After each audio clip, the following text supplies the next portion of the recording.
Hola traders, lunes 6 de febrero grabamos esto hacia casi a las 12 del mediodía hora de Madrid, hora central europea, y parece que las últimas noticias que ha habido la semana pasada sobre tipos de interés, tanto por parte de la Fed como del Banco Central Europeo, han podido provocar un cierto aumento en la volatilidad en los mercados, que en la mayoría de los casos lo único que ha conllevado lo único que ha supuesto es pequeñas correcciones en los avances que hay en las tendencias que parece que se están iniciando y que de momento siguen vigentes.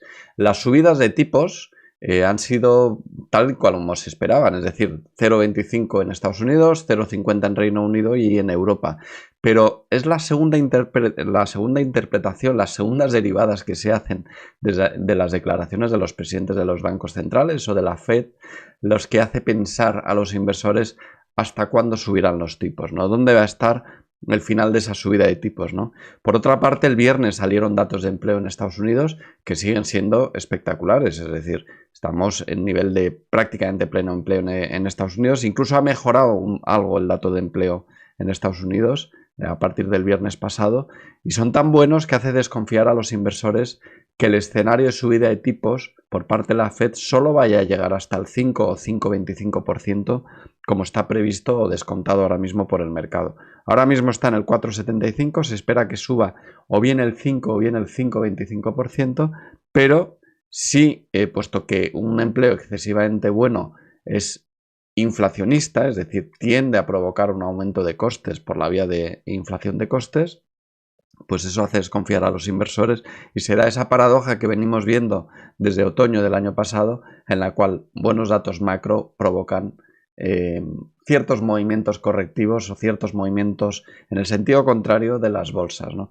Vamos a verlo con detalle, pero antes de continuar os animo a que os suscribáis al canal y pulséis en la campanita, y si os gustan estos vídeos por favor pulséis en me gusta para animarme a seguir realizando este tipo de análisis semanales. Recordar, todos los lunes hacia mediodía hora española aquí en el canal de YouTube de IG.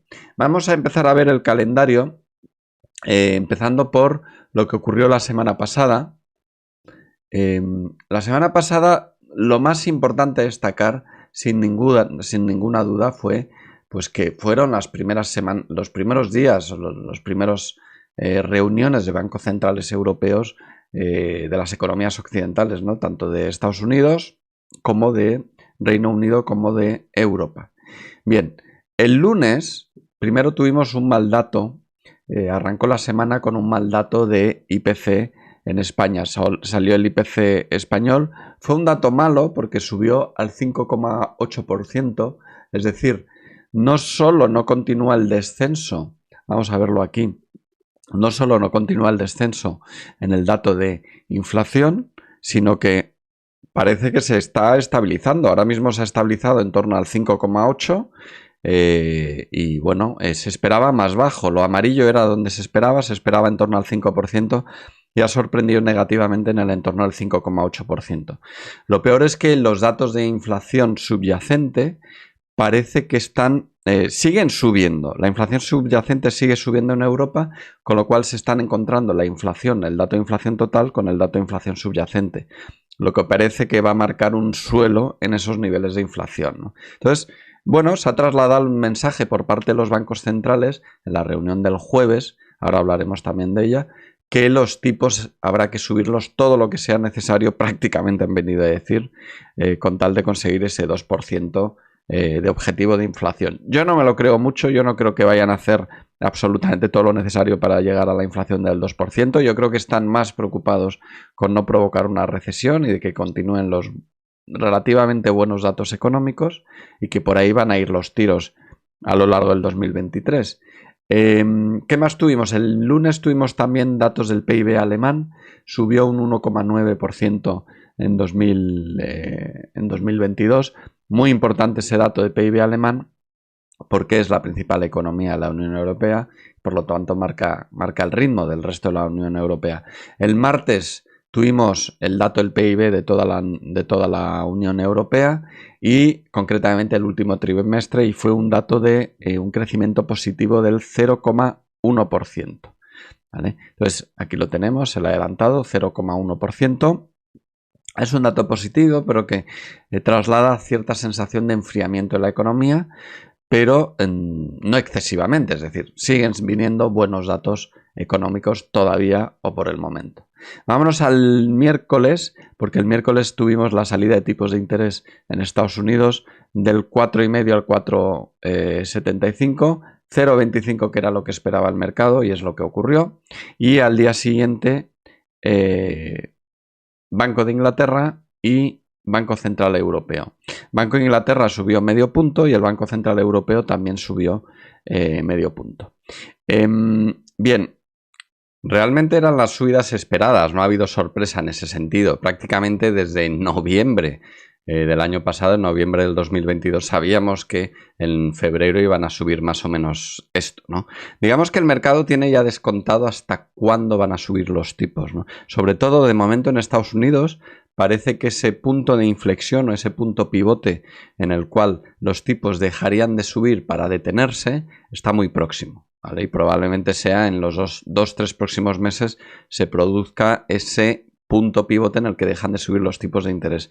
No está tan claro en Europa, porque en Europa lleva retraso la subida de tipos, al haber sido una economía más vulnerable a la subida de tipos por la guerra a Ucrania y por los costes energéticos y el miedo al invierno, a un invierno con costes energéticos elevados y cortes de suministros, que hubiera afectado gravemente a la economía, pues el Banco Central Europeo fue muy cauto a la hora de subir tipos y vamos muy por detrás, hasta el punto de que en estos momentos los tipos de interés en Europa pues son del 3%, mientras que en Estados Unidos son del 4,75% y en el Reino Unido del 4%.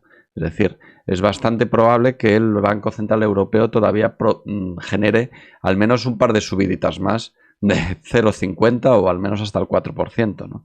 Y si no más, porque últimamente, como decía antes, esos datos de inflación subyacente seguramente preocupan a los responsables del Banco Central Europeo, ¿no?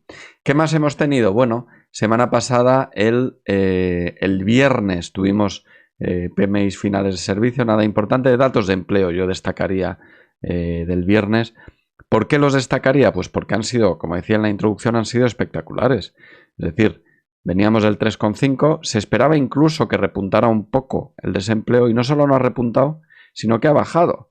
Es decir, tenemos un 3,4% de desempleo, nivel bajísimo, paro friccional, que se llama en términos económicos, y eso ha hecho desconfiar a los inversores porque consideran que mientras haya esta tensión de costes laborales, que eso es lo que provoca el pleno empleo, dificultad para llenar puestos de trabajo y por lo tanto que los salarios por la ley de oferta y demanda pues tengan cierta tendencia alcista, ¿no? Y eso, si bien es cierto evidentemente para el consumo y es bueno para la economía y no cabe duda que también para todos los sectores sociales, lo que ocurre es que en un entorno inflacionista como el que estamos genera miedo a que provoque más inflación vía incremento de costes de producción, ¿vale? O vía incremento de salarios.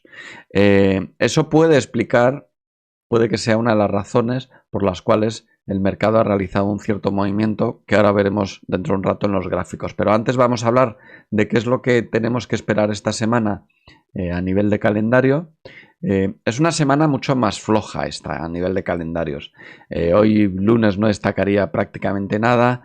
Mañana martes a destacar subida de tipos de interés del Reserve Bank of Australia, del Banco de Reservas de Australia, el Banco Central Australiano, con una subida esperada de 0,25. ¿Vale? Podría haber cierta volatilidad, pero bueno, a la mayoría de los que seguís los vídeos, bueno, nos va a pillar en un horario un poco extraño, ¿no? Con lo cual no sería muy preocupante si hubiera cierta volatilidad.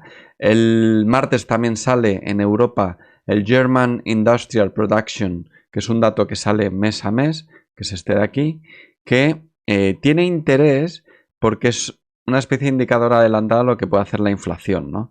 Es el nivel de precios de venta de producción industrial, ¿vale? Es un dato que se da mes a mes y se espera que haya presión deflacionaria, es decir, que tire hacia abajo y que fuera negativo, ¿vale? Aunque esté marcado en amarillo, yo este día lo considero este dato precisamente como estamos en un entorno de preocupación de la inflación, creo que va a merecer la pena echarle un vistazo y probablemente lo analicemos la semana que viene si el dato arroja algo de luz sobre lo que debemos esperar.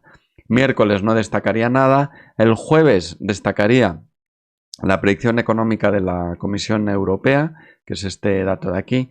No va a arrojar un dato económico per se, pero sí es un documento en el cual, pues bueno, a la Comisión Europea emite cuál cree que va a ser la predicción económica de la Unión Europea en los próximos meses, ¿no? Entonces, puede ser interesante a ver por dónde van los tiros o cómo ven el crecimiento de la economía europea para los próximos meses. El viernes se espera el PPI de Japón. Para mí es interesante porque Japón empieza a tener presión inflacionista en un momento en el que se espera que haya un nuevo gobernador del Banco de Japón en más o menos el mes de abril y se está hablando de un sustituto para Kuroda que parece que es su vicepresidente actual y parece ser que es de perfil más dovish, es decir, es de perfil de mantener incluso más bajos los tipos de interés o de políticas monetarias más expansivas todavía que Kuroda, en un momento en el que parece que la inflación pues puede no solo puede estar llegando a Japón, sino que de hecho ha llegado ya, ¿no? Entonces, ese dato nos va a indicar si continúan las presiones inflacionarias vía producción en Japón, ¿vale? Es bastante probable que así sea, se espera el 9,7, pero un descenso respecto al 10,2 anterior. Más cosas a fijarnos el viernes. PIB del Reino Unido, interesante, dato mensual y el preliminar trimestral, pero a raíz de este mensual, pues bueno, ya es fácil deducir cuál será el PIB de todo el año 2022 en el Reino Unido, ¿no? También tendremos el sentimiento del consumidor y expectativas de inflación emitido por la Universidad de Michigan, que se espera el viernes también, que es este dato de aquí, y es interesante porque es una encuesta de qué inflación esperan los consumidores, ¿no? Pero también qué sentimiento tienen los consumidores. Los consumidores en Estados Unidos desde más o menos el verano, por parte de esta encuesta que hace la Universidad de Michigan, pues siguen mostrando optimismo en su sentimiento de consumo, ¿no? Vemos todo el descenso del 2021 y 2022 y ese giro a lo largo de finales del 2022 y ahora inicios del 2023. En cuanto a la inflación, pues se espera, ahí vemos el punto pivote en el cual comenzaron a esperar, más o menos en primavera del 2022, empezaron a tener expectativas de inflación bajistas para los 12 próximos meses, que es como se realiza esta encuesta. Bien, esto en cuanto a calendario. Vamos directamente con el análisis a destacar. Comencemos, como siempre, con los índices, comenzando con Estados Unidos. Estados Unidos, el S&P 500, vamos a ponerlo, aquí lo tenemos. El S&P 500 rompió finalmente el 4100, ¿vale? Veníamos avisando que la rotura de este nivel significaría realizar nuevos máximos crecientes y mínimos crecientes también, y por lo tanto un movimiento tendencial en el sentido contrario de la corrección, y que en mi opinión implicaría técnicamente el final de toda esta corrección bajista. Técnicamente, para mí, ha finalizado esta corrección bajista desde el momento en que se rompe el 4100. ¿Qué es lo que ha ocurrido? Ha roto el 4100 con fuerza y ahora mismo está realizando un pullback, un retroceso de nuevo al 4100, ¿vale? ¿Qué tenemos que esperar cuando se dan este tipo de retrocesos? Este tipo de retrocesos son normales en las dinámicas tendenciales. Todas las tendencias tienen avances, retrocesos, avances, retrocesos, avances, y ahora lo que parece ser el inicio de un retroceso. Este retroceso no solo no debería inicialmente preocuparnos, sino que es hasta deseable, porque este tipo de retrocesos lo que no queremos ver es una ruptura de niveles muy vertical, muy sobrecomprada, porque es difícil de gestionar, es difícil de invertir en entornos así y es difícil obtener buenos puntos de entrada cuando el precio se nos está escapando, ¿no? El hecho de que realice retrocesos siempre es buena señal porque sanea el mercado. Ahora bien, ese retroceso no debería superar aproximadamente este nivel de aquí, diría el 3.875. Si retrocediese más de ese nivel, daríamos por fallido todo este movimiento alcista. Pero todavía no estamos en ese escenario, todavía estamos muy lejos porque este nivel está bastante abajo todavía, ¿vale? Estamos ahora mismo en el 4100 aproximadamente y podríamos esperar incluso más retroceso y un posterior avance a vigilar el 4200. Evidentemente, si supera en algún momento el 4200, se habría reanudado la tendencia alcista con fuerza, ¿vale? Vamos a estar pendientes de ver cuánto retrocede. De momento, lo más probable es que retroceda únicamente hasta el 4100, que es el soporte que era anteriormente una resistencia. Y deberíamos considerar estas dos velas rojas consecuencia de la información del viernes, de los datos de empleo del viernes y poco más. Es decir, de momento solo es un movimiento de corto plazo, de muy corto plazo, de apenas un par de días. Tendríamos que verlo, como digo, por debajo de estos niveles para preocuparnos con este retroceso. Mientras tanto, si alguien está largos en el SP500, debe tener paciencia porque estos movimientos, como digo, de avances y retrocesos se van a dar. Con el Nasdaq pasa algo parecido. También está en un retroceso, pero incluso aún más lejos del nivel clave, del nivel de rotura clave, ¿no? Todavía podría retroceder hasta ese nivel clave en torno al 12.100, pero esta onda alcista sigue vigente y en el S&P 500 también esta onda alcista sigue plenamente vigente, ¿de acuerdo? Vámonos con Europa. En Europa también estamos teniendo un leve retroceso de un par de días en la bolsa alemana. Estamos viendo ahora mismo el DAX alemán, pero como podéis ver en el gráfico, sigue plenamente vigente el movimiento alcista, ¿de acuerdo? Nos tendríamos que preocupar si pierde el 14.800 aproximadamente. Casi diría el 14.800 en un primer nivel y sobre todo el 14.500. Mientras tanto, esto no son más que correcciones de corto plazo, ¿vale? O sea, sigue vigente la hipótesis alcista. El FTSE muy alcista, sigue muy alcista, corrigió ya hace unos días y de momento únicamente corrección de un único día, pero fijaos, sigue vigente, plenamente vigente los máximos crecientes y los mínimos crecientes también. Eso sí, a vigilar el 7700, más o menos este nivel, como nivel de protección, ¿vale? Si perdiera el 7700, podría realizar una corrección mucho más profunda toda esta tendencia alcista. ¿De acuerdo? Vámonos con las bolsas asiáticas, empezando con... No, bueno, antes de eso, vamos con el IBEX. El IBEX muy sobrecomprado, también muy extendido al alza. Me voy a acercar un poquito más. Y fijaos cómo el 9.200 de momento lo ha parado. Sería deseable una corrección de este estilo para sanear el movimiento alcista, porque está muy vertical. Para alguien que esté largo puede decir, bueno, hombre, es que caiga, pues no me apetece. Ya lo sé, pero es que un índice o una cotización no puede permanecer extendida tanto tiempo, no tan vertical tanto tiempo, ¿no? En algún momento tiene que corregir y cuanto antes corrija, antes retomará nuevos máximos crecientes hasta objetivos mucho más lejanos, ¿vale? No podemos esperar que llegue hasta el 10.000, no es habitual, por ocurrir puede ocurrir, pero es poco probable que alcance el 10.000 con un nivel con una cotización tan sobreextendida, ¿no? Es deseable aprovechar este nivel de resistencia para realizar algún tipo de corrección y un nuevo ataque a máximos. Vámonos con Asia, como decía antes, Japón. De momento sigue el escenario lateral, alcanzando la parte alta del canal, así que precaución, mucha precaución en esta parte de aquí, vela de rechazo en la jornada de Japón de hoy, es posible que en algún momento vuelva a visitar niveles inferiores y no hay tendencia, insisto, tenemos un movimiento completamente lateral. China tiene una corrección más profunda, pero sigue vigente la hipótesis alcista de esta rama, de todo este movimiento alcista. Mucho más correctivo, mucho más profunda la caída, pero dentro de un escenario alcista. ¿De acuerdo? Entonces, mientras no perdamos, yo diría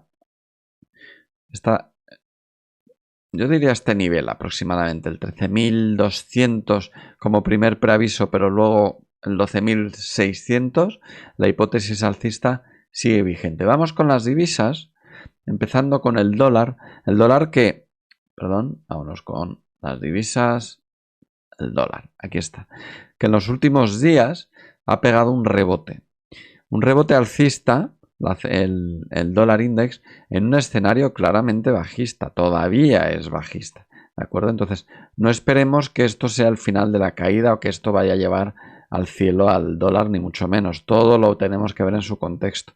Sí que vamos viendo que ha ido perdiendo impulso, momentum, caída fuerte, caída menos fuerte y poco a poco va perdiendo impulso la caída del dólar, ¿no? Pero sigue vigente la tendencia bajista, ¿de acuerdo? Euro-dólar, sigue vigente la tendencia alcista, pero el 1.10 lo ha parado bastante, ¿eh? Muy correlacionado, como no podría ser de otra manera, con el dólar index. Es el componente, el euro es uno de los componentes principales del dólar index y por lo tanto correlación inversa. Pero sigue plenamente vigente esta tendencia alcista, ¿vale? Algo diferente o bastante diferente diría la libra, porque la libra está marcando un potencial doble techo que solo quedaría confirmado si rompe este nivel, aproximadamente el 1.1815 diría, más o menos por aquí, más o menos este nivel. Si lo pierde, sí sería una pauta de agotamiento. ¿Qué es más probable? Bueno, más probable, es difícil ver tantas tendencias en un sentido y en otro, ¿no? En Forex, tendencias tan amplias. Entonces es más probable que en algún momento busque ranguear, busque realizar algún movimiento lateral, algún rango, ¿vale? Aún así estemos muy pendientes porque si pierde este nivel sí que es, perdón, el 1.1815 decía, si lo pierde sí que podría realizar cierto recorrido bajista, al menos de la misma magnitud que esta altura de aquí, ¿vale? Más o menos hasta aquí sería razonable una caída si pierde el 1.1815.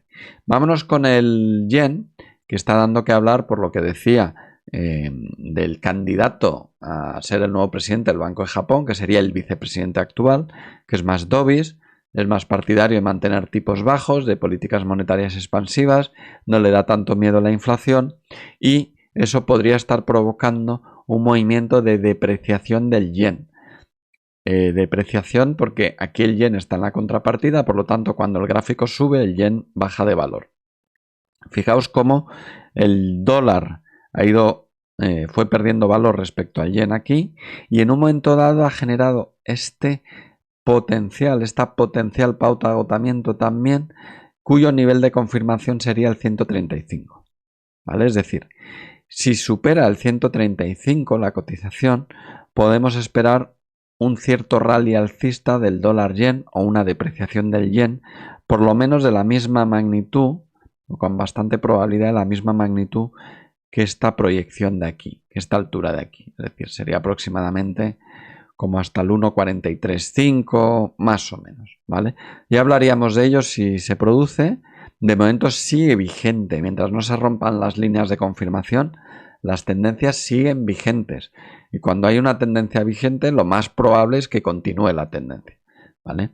Vámonos con las criptos, muy pendientes de esos 25K, de esos $25.000 del Bitcoin, pero de momento los 24.000 lo ha parado. Toda esta rama alcista de momento ha parado. Ya comentamos que hasta que no supere el 25.000 debemos mantener vigente la hipótesis bajista del Bitcoin, que de momento en un rango intermedio o en un periodo temporal intermedio está más bien en rango, ¿vale? Entre esos 25.000 y por debajo los 15.500 aproximadamente.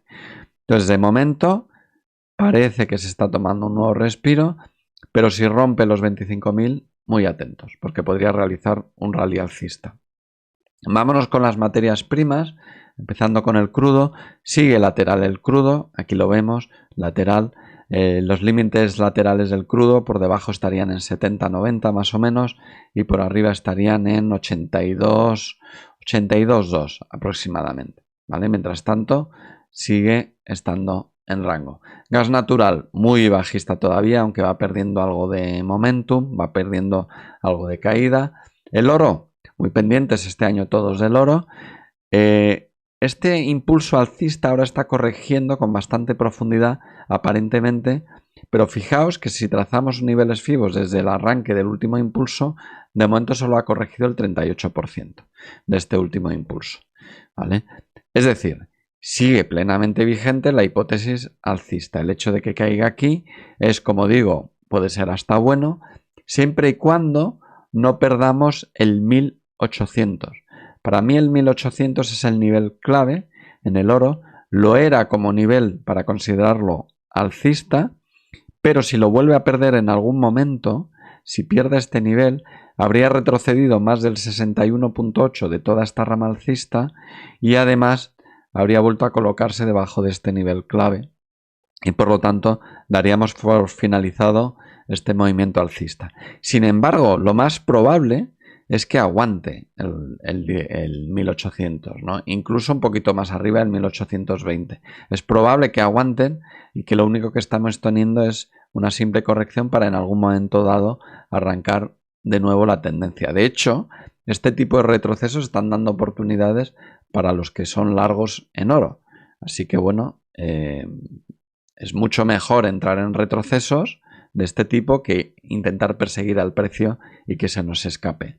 El cobre también está dando retrocesos, de momento lejos de este nivel de aquí, sigue plenamente vigente. Eso sí, deberíamos vigilar este nivel, el 81.5, 81.7 aproximadamente, porque si lo perdiera, esta rama alcista se habría perdido. Pero como digo, es poco probable, al igual que con el oro. Lo más probable es que realice algún tipo de corrección y vuelva a realizar un nuevo ataque a máximos, dando oportunidad de largos a los que tienen visión de largos en el cobre. Así que, dicho esto, las conclusiones son que lo más probable, ya estáis viendo que por el momento todos son retrocesos o correcciones de lo que son movimientos tendenciales que siguen vigentes en prácticamente todos los activos que hemos valorado. Así que paciencia en los retrocesos. Esto es lo que hace precisamente difícil las inversiones, pero el que es hábil y sabe entender estas dinámicas de avances retrocesos en las tendencias, las aprovecha para entrar en dirección de la tendencia, ¿no? Es la dinámica habitual de una tendencia, avances retrocesos, avances retrocesos. Mientras veáis escenarios de máximos crecientes o mínimos crecientes, o al revés, máximos decrecientes o mínimos decrecientes, tenemos una tendencia vigente, en vigor. Y mientras es una tendencia en vigor, lo más probable es que continúe la tendencia. Así que hay que ser pacientes. Mientras tanto, nos vamos a ver el lunes de la semana que viene. Pulsar en suscribirse y en me gusta. Y el miércoles de la semana que viene nos veremos. Aquellos que estéis en Barcelona, os animo a que vengáis a Barcelona porque IG ha preparado un evento allí. Estar muy pendientes de su página web. Y apuntaos porque es gratuito y podremos compartir opiniones. Eso será el miércoles de la semana que viene, que es día 15 de febrero, ¿vale? Antes del 15 de febrero, el 13, tendréis mi nuevo análisis semanal en este canal. Espero que os haya gustado. Si es así, pulsar en me gusta y nos vemos la semana que viene. Hasta luego.